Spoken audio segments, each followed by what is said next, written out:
오늘은 말모이에 대해서 말씀을 드릴게요. 참고로 말모이를 얘기하기 전에 국뽕에 관련된 걸 제 생각을 좀 얘기하려고 그래요. 그리고 그 다음에 영화에 대해서 말씀을 드릴게요.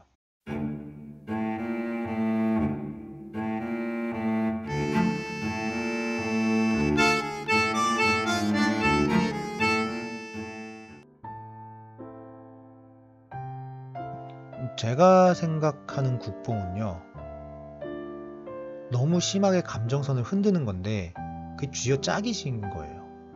흔히 말해서 심파라고 그러죠. 심파. 물론 말모이도 심파가 2군데 정도는 들어가 있어요. 그래서 제가 그 부분을 별로 좋게 보진 않았어요. 근데 그 외적인 장면들을 보면은 거슬릴 게 하나도 없어요. 오히려 장점이 너무 많아요.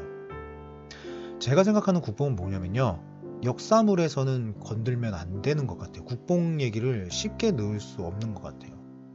1987, 변호인, 택시운전사, 태극기 휘날리며, 실미도, 귀향. 저는 그런 영화들은 국뽕이라는 단어로 넣으면 안 된다고 봐요. 이번 말모이 역시도 마찬가지고요. 왜 그러냐? 역사적 사실을 끌고 오는 영화는, 그런 영화들은 우리가 함부로 건들 수가 없는 거예요. 그 영화 속에 있는 스토리를 그대로 겪은 사람들이 있어요. 어떻게 그 사람들의 감정을 우리가 국뽕이라고 얘기할 수가 있어요? 그럴 수 없다라는 거예요. 정말로 그 영화 속에서 나왔었던 당사자라던가 혹은 가족들, 지인들은 그 영화를 봤을 때 너무나도 슬프거나 너무나도 기쁜 느낌을 받았을 거란 말이죠. 근데 우리가 어떤 기준에서 그거를 국뽕이라고 얘기할 수가 있겠어요? 게다가 실제 사건인데, 그 사건을 가지고 온 영화는 굉장히 조심스럽게 국뽕에 대해서 얘기해야 된다고 봐요. 물론 국제시장 같은 경우에는 저는 국뽕이라고 얘기를 해요. 명랑 같은 경우에도 마찬가지고요. 왜 그러냐? 일단 허구가 있어요. 명랑은 허구가 너무 세요. 국제시장 같은 경우에는 그 인물이 중심이고요, 사건은 갖다 썼어요. 즉 사건을 끌어와서 만든 영화가 아니고요, 인물을 중심으로 만들었기 때문에 거기서 쥐어짜는 거는 결국 그 인물의 드라마틱한 삶을 가지고 쥐어짜는 거라서 저는 국뽕이라고 얘기할 수 있다고 봐요. 근데 변호인이라던가 택시 드라이버 같은 경우에는 실제 있었던 사건을 가져와서 가상의 캐릭터를 끼워넣은 거기 때문에 그런 거는 국뽕이라고 얘기하기가 너무 힘들어요. 말모 역시도 마찬가지예요.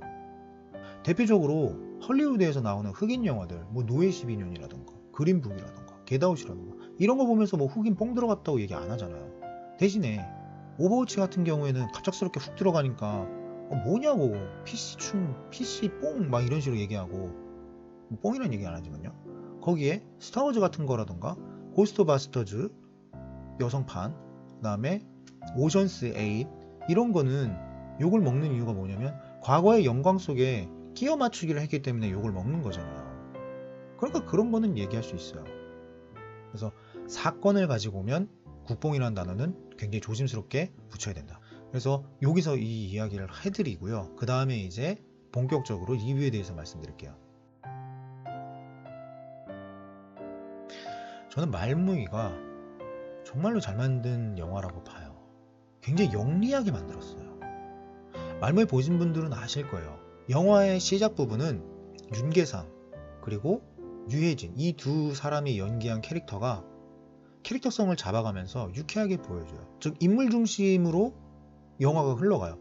그 인물이 어떤 성격을 가지고 있는지, 그 주변의 가족들은 어떤 사람들인지, 그리고 그 인물이 겪었었던 과거는 또 어떤지, 그 인물이 어떤 방식으로 나아가려고 하는지, 즉 인물 중심으로 막 이렇게 돌아간단 말이에요. 이야기가 그렇게 돌아가고 있는 상황 속에서 어느 시점을 넘어가면요, 인물들이 쓱 뒤로 빠지면서 본격적으로 사건 위주의 이야기가 진행이 됩니다. 어떤 전기라던가 있었던 사건을 가지고 오려면은, 그러면 앞에서는 인물을 보여주고 뒤에서는 사건을 보여주는 게 저는 영리하지 않나 싶은데, 말모이는 그거를 정확하게 판단하고 정확하게 가져갔어요. 중간에 그 윤계상이 연기했었던 류정환인가요? 그 인물의 당위성을 만들기 위해서 뭔가 또 뽕을 넣어요. 뭐 쭈쭈쭈 얘기를 해요. 그것도 솔직히 좀 별로였어요. 근데 그 장면을 기점으로 해가지고 사건으로 넘어가요. 그러니까 거기가 스위치였던 거예요. 그 스위치를 딱 켜고 나면은, 그러면은 영화가 바로 사건 위주로 돌아가면서 두 사람을 중심으로, 그 다음에 그 주변인들을 중심으로 영화가 일어나고 있는 이 사전 편찬을 어떻게 진행해 나갈 것인에 대한 사건을 논의하고 그거에 대한 해결책을 찾아가는 걸로 되기 때문에 윤계상이라는 배우하고 유해진이라는 배우가 뒤쪽으로 쑥 빠집니다. 처음에는 이야기의 중심에 있었다가 싹 빠지면서 사건을 이렇게 밀어넣어요. 그러면서 거기서 사건을 해결하기 위한 모습으로 변한다는 거죠. 그러면은 영화가 캐릭터마다 센 힘을 넣을 필요도 없어요. 사실 우리가 유해진이라는 배우를 볼 때 옛날에는 그의 코믹성이라던가 신들린 연기라던가 아니면 그 사람이 극을 이끌어 나가는 모습들을 바라보면서 해적 같은 경우에도 그런 경우고요. 그리고 특히 이끼에서는 엄청난 그 연기력을 보여줬어요. 우리는 이런 걸 보면서 유해진에 대한 기대감이 있어요. 근데 말무이는 그런 거는 솔직히 없어요. 제가 봤을 때는 그냥 말장난 정도에서 끝나요. 저는 그게 감독이 굉장히 똑똑했다라고 봐요. 어떻게 보면 모험을 했다라고 볼 수 있고요. 어떻게 보면은 정말 정석대로 갔다라고 볼 수도 있을 것 같아요. 그 살인의 추억 같은 경우 저는 그런 느낌을 좀 받았거든요.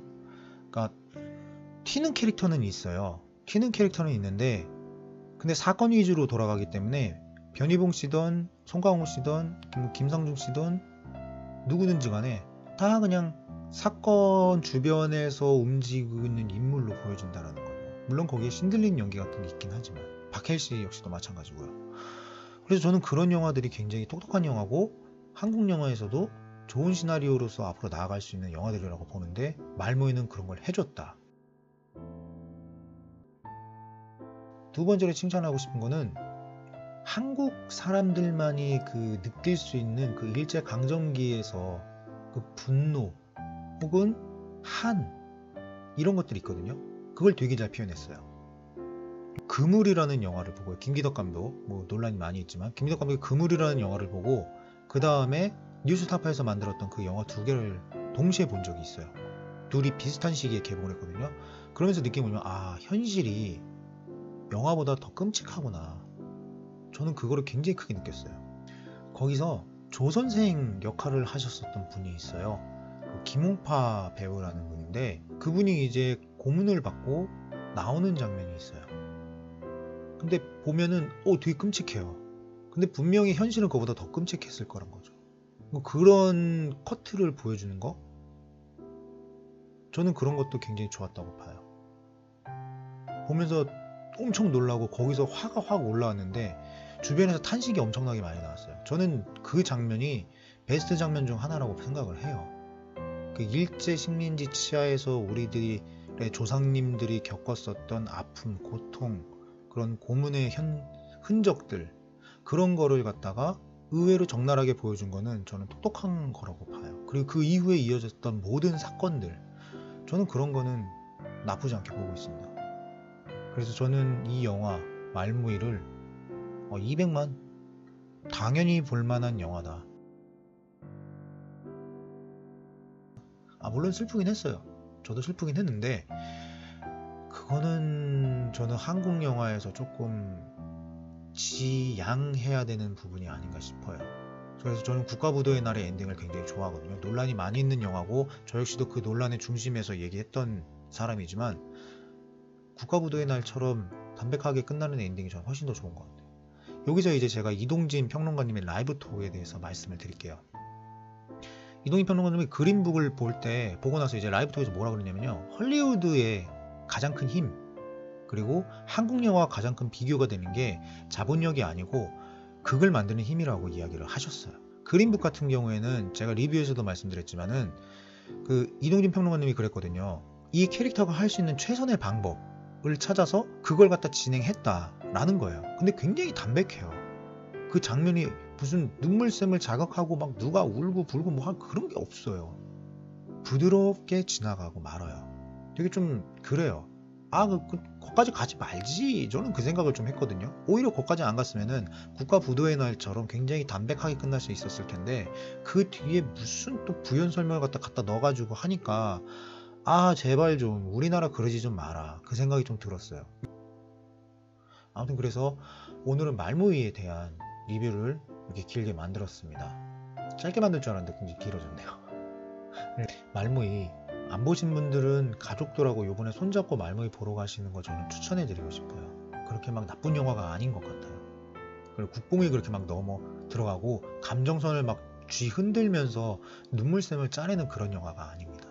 거기에 더불어서 우리가 알지 못했던 역사까지도 알려주는 영화라서 저는 말모이 추천해 드리고 싶어요. 그리고 믿고 보는 유해진, 여기에 더불어서 작품성 하나만큼은 놓치지 않는 윤계상이 이제 대중들도 재미있게 볼 수 있는 작품을 고르는 힘이 생겼다. 그래서 이 두 배우가 나오는 영화는 저는 개인적으로 봐도 절반 이상은 하지 않을까, 그런 생각을 하면서 리뷰를 마치고자 합니다. 긴 영상 봐주셔서 감사합니다.